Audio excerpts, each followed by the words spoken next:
Sir ఇంకొక విషయం ఏంటంటే లంగ్ క్యాన్సర్ అంటూ ఉంటారు కదా. I really don't understand this. Smoking చేస్తే లంగ్ క్యాన్సర్ అని అంటారు, కానీ స్మోకింగ్ చేయని వాళ్ళకు కూడా లంగ్ క్యాన్సర్స్ వస్తూ ఉంటాయి. సో ఎలా జస్టిఫై చేస్తారు? సో ఇప్పుడు మనం లంగ్ క్యాన్సర్ పేషెంట్స్ చూస్తే రెట్రోస్పెక్ట్ గా చూస్తే డేటా తీసుకుంటే చాలా మంది లంగ్ క్యాన్సర్ పేషెంట్స్ లో స్మోకింగ్ అనేది కన్ఫౌండింగ్ ఫ్యాక్టర్ లా చెప్తాం. ఎందుకంటే స్మోకింగ్ చేసే వాళ్ళలో చాలా మందిలో వచ్చే ఛాన్స్ ఉంటుంది. అయితే లంగ్ క్యాన్సర్ పేషెంట్ తీసుకుంటే కూడా వాళ్ళలో కూడా చాలా మంది స్మోకింగ్ చేసే వాళ్ళు ఉంటారు. కొంతమంది మాత్రం స్మోకింగ్ చేయని వాళ్ళకి కూడా వస్తుంది. అందులో చాలా మంది ఎట్లా ఉంటారంటే ప్యాసివ్ స్మోకింగ్, వీల్ చైర్ కానీ వీళ్ళ ఫ్రెండ్స్ కానీ చుట్టుపక్కల వాళ్ళు చేస్తుంటారు. That is more dangerous. So అట్లా రావచ్చు. అయితే పొల్యూషన్కి ఎక్కువ ఎక్స్పోజ్ అయ్యి బయట పొల్యూషన్ కానీ ఇంట్లో పొగ కానీ అట్లాంటిది డస్ట్ కానీ ఇట్లాంటి స్మోక్ ఎన్విరాన్మెంట్ ఫ్యాక్టరీలో కొంతమంది పనిచేస్తుంటారు, వాళ్ళు స్మోక్ చేయరు కానీ పొగ అనేది ఎక్స్పోజ్ అవుతుంటారు. సో దాని వల్ల కూడా వస్తుంది. సో కాబట్టి స్మోకింగ్ ఒకటే ఫ్యాక్టర్ కాదు, వేరే ఫ్యాక్టర్స్ వల్ల వస్తుంది. ఇవన్నీ లేకపోయినా కానీ కొంతమందికి వస్తుంది. అది ప్యూర్ బ్యాడ్ లక్ అనుకోవాలి. ఇంకా ఓకే. సో క్యాన్సర్ ఎలాగైనా రావచ్చు, స్మోక్ చేసినా రావచ్చు, చేయకపోయినా రావచ్చు, అంటే పక్కన వాళ్ళు చేసినా రావచ్చు. పర్సంటేజ్ అండి, ఇప్పుడు ఒక 100 మంది క్యాన్సర్ పేషెంట్ తీసుకుంటే 90 నుంచి 95% వరకు స్మోకింగ్ చేసే వాళ్ళు వస్తుంది. మిగతా 5 మాత్రం ఏ కారణం లేకుండా వచ్చే వాళ్ళు ఉండొచ్చు, ఒకరిద్దరు ఏ కారణం లేకుండా. ఇప్పుడు ఒకరిద్దరు ఉన్నారు కదా, సో వాళ్ళు వీళ్ళు ఈక్వల్ అని మనం కన్సిడర్ చేస్తే దానికి మనం ఏం చేయలేము. సో ఎక్కువ శాతం ప్రభావం స్మోకింగ్ వల్ల ఉంది కాబట్టి స్మోకింగ్ అనేది ఈజ్ ఆల్వేస్ డేంజరస్. ఇంకొకటి స్మోకింగ్ ఒక్క లంగ్ క్యాన్సర్ కాజ్ చేస్తుంది అనుకోవడం తప్పు. స్మోకింగ్ అనేది బాడీలో చాలా అవయవాలకు క్యాన్సర్ కాజ్ చేయొచ్చు. కిడ్నీ క్యాన్సర్ కాజ్ చేయొచ్చు, gut cancer, oral cavity cancer cause చేయొచ్చు, ఎనీ క్యాన్సర్. స్మోక్ దాంట్లో కార్సినోజన్స్ ఉంటాయి, అంటే క్యాన్సర్ కారకమైన పదార్థాలు ఉంటాయి. అవి మనకు ఫస్ట్ లంగ్ ఎందుకు అంటుందంటే స్మోక్ వెళ్ళేది లంగ్లోకి కాబట్టి అక్కడ ఎక్కువ ప్రభావం ఉంటుంది. తర్వాత బ్లడ్ లో కలుస్తాయి కార్సినోజన్స్, అవి ఇక్కడ ఏ అవయవం మీద ప్రభావం చూపించు. సో ఈ రకంగా అలా క్యాన్సర్స్ వచ్చే ప్రమాదం ఉంది అంటారు. సో చాలా మంది లైఫ్ స్టైల్లో ఫుడ్ అండ్ స్లీప్ ఇంపార్టెంట్ అంటారు. At the same time water కూడా చాలా ఇంటేక్ ప్రాపర్ గా ఉండాలి అంటారు. సో ఈ మధ్య కిడ్నీలో స్టోన్స్ ఎక్కువగా చూస్తూ ఉన్నాం. చాలా నార్మల్ గా యంగ్ ఏజ్ లో టీనేజ్ వాళ్ళలో కూడా సడన్ గా వాళ్ళు డయాగ్నోస్ అవుతున్నారు కిడ్నీలో స్టోన్స్ ఉన్నాయని. సో వాటర్ ఇంటేక్ ఎంత ఉండాలి పర్ డే? సో అంటే డిఫరెంట్. ఇప్పుడు యంగ్ పర్సన్స్ ఉన్నారు, యాక్టివ్ పర్సన్స్ ఉన్నారు, ఫిజికల్ యాక్టివిటీ బాగానే ఉంటుంది అనుకోండి, 2 to 3 litres minimum, 2 to 3 litres per day minimum.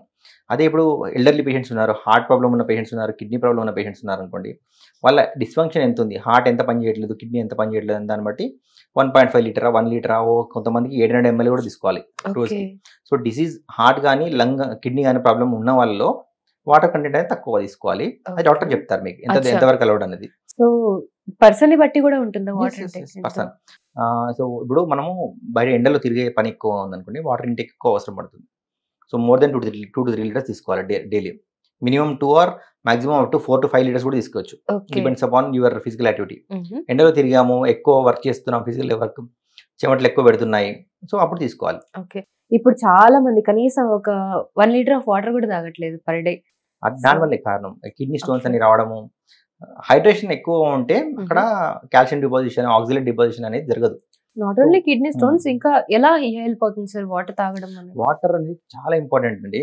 మనకు బాడీలో బ్లడ్ వాల్యూమ్ మెయింటైన్ చేయడానికి వాటర్ కావాలి, బ్రెయిన్ సరిగా పనిచేయడానికి. ఎవ్రీ సెల్లో మేజర్ కంటెంట్ చూస్తే మన వాటరే ఉంటుంది. బాడీలో ఉన్న ప్రతి కణంలో వాటర్ అనేది మేజర్ పోర్షన్, 60 to 70% వాటరే ఉంటుంది.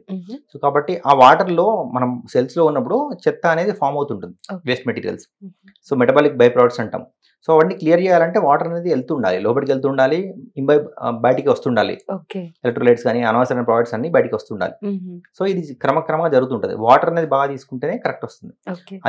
అదే అని వాటర్ మంచిది అని చెప్పేసి దాహం కాకుండా, దాహం తీరినా కానీ కావాలని తాగుతూ కూడా అది కూడా డేంజర్. మళ్ళీ కొంతమంది అంటూ ఉంటారు కదా సార్, తిన్న తర్వాత వాటర్ తాగకూడదు అని అంటారు, నిజమేనా?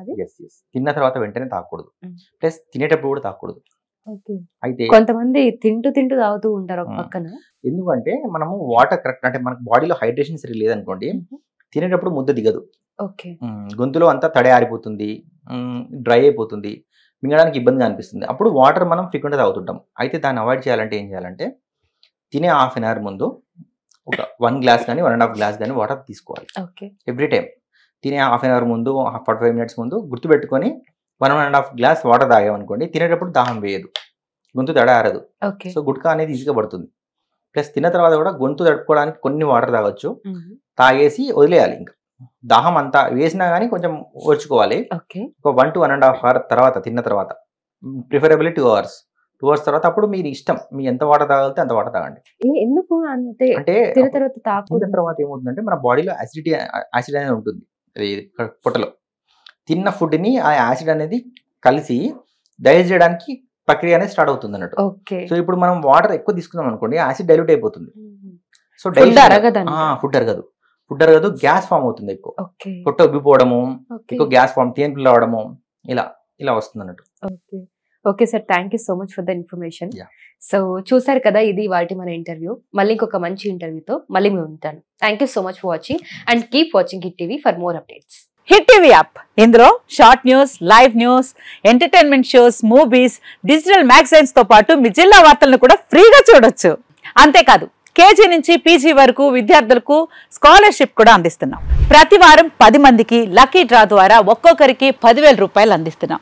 ఇంకెందుకు ఆలస్యం, వెంటనే హిట్ టీవీ యాప్ ని డౌన్లోడ్ చేసుకుని ఫ్రీగా ఎంటర్టైన్మెంట్ పొందండి. Hit TV app. Hit TV app. Please download hit TV app. Hit TV app ని ఫ్రీగా డౌన్లోడ్ చేసుకుని ఎంజాయ్ చేయండి. మీకు నచ్చిన ఎంటర్టైన్మెంట్ కోసం హిట్ టీవీ యాప్ ని ఫ్రీగా డౌన్లోడ్ చేసుకుని ఎంజాయ్ చేయండి. హిట్ టీవీ యాప్ ని డౌన్లోడ్ చేసుకుని ఆస్వాదించండి, ఆశీర్వదించండి. ఇంతమంది సెలబ్రిటీలు హిట్ టీవీ యాప్ ని డౌన్లోడ్ చేసుకోండి అని చెప్తున్నారంటే ఎంత మంచి యాప్ ఆలోచించండి.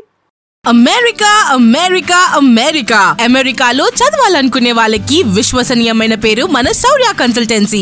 UK లో 1 year masters, UK లో 1 year masters, 2 years work permit up to 5 years visa. Contact Saurya Consultancy.